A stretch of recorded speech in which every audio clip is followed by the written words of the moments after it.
Okay, hi everybody. Okay, this is take two for Carol Burnett, and it might be a long one, so I'm warning you. Um, okay. She was born in 1933. All right, and so her career started in the 1950s, and I thought that it would make sense, and it happened this way. That she got discovered and she started with little bit parts, and then she was just seen, and then she became friends with people, and that's how she got roles and things. All right. Um. So her career started in the 1950s. She started in a little short-lived sitcom, Stanley, and then in the 1960s, that's when she became really famous, and it wasn't just the Carol Burnett show. She was also considered before that for the Ed Sullivan show and the Jack Paar show. Okay, Paar is spelled Paar. Right. Um. So the Carol Burnett show was a variety show, but also what I didn't understand entirely, which I understand now, is a parody show. Was a parody show. Um. Okay, so you know how I was talking about Scarlett O'Hara before? All right. For all of you guys who don't know, Gone with the Wind was with Scarlett O'Hara and Rhett Butler. Okay. So she did a parody called Went with the Wind. Also, another parody about a soap opera as the world turns, but she called it As the Stomach Turns. And also, they said she did some parodies on commercials, I'm guessing, of the day.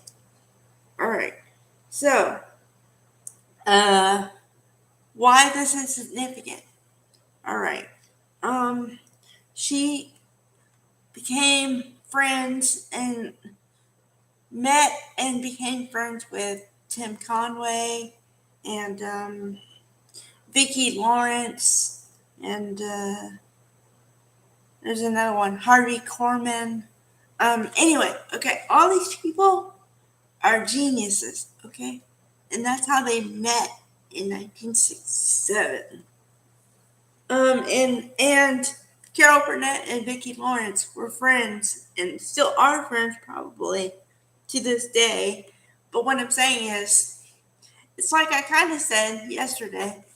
She met people, they liked her, so they gave her parts in their shows or like a part in their show.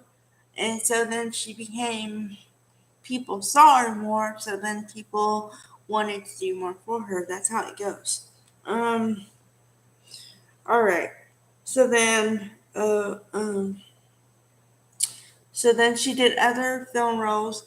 Her biggest thing was the Carol Burnett show. It garnered over 20 Emmys and other things, and Golden Globes and everything else.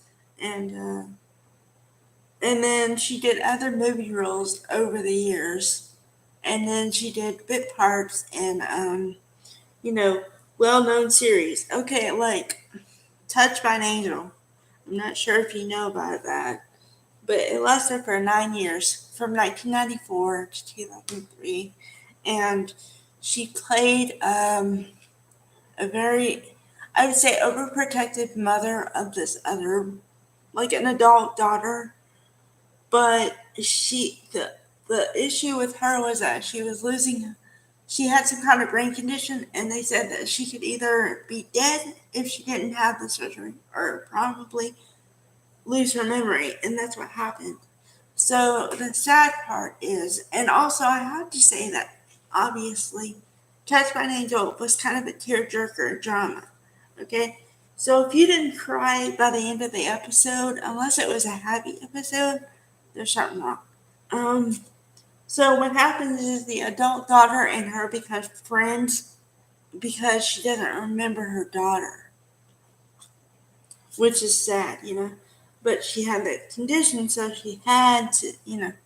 Uh, okay.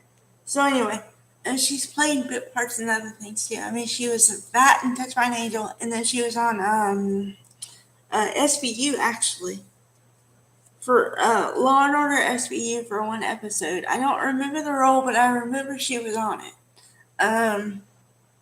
You have to understand that Law and Order SVU has at least 16 seasons. Okay. So it's a lot.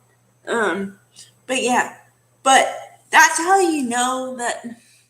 Well, that's how you know two things: you're talented, and you're well known. You're so well known for one or two things that just putting you in their series, whatever it is, boosts the rating. So, you know, and like I said, I think she always tried to help younger actors, actresses coming up, and giving them a hand up, kind of. You know. All right, so there's a better take two on this thing. I feel better about that. All right, bye everybody.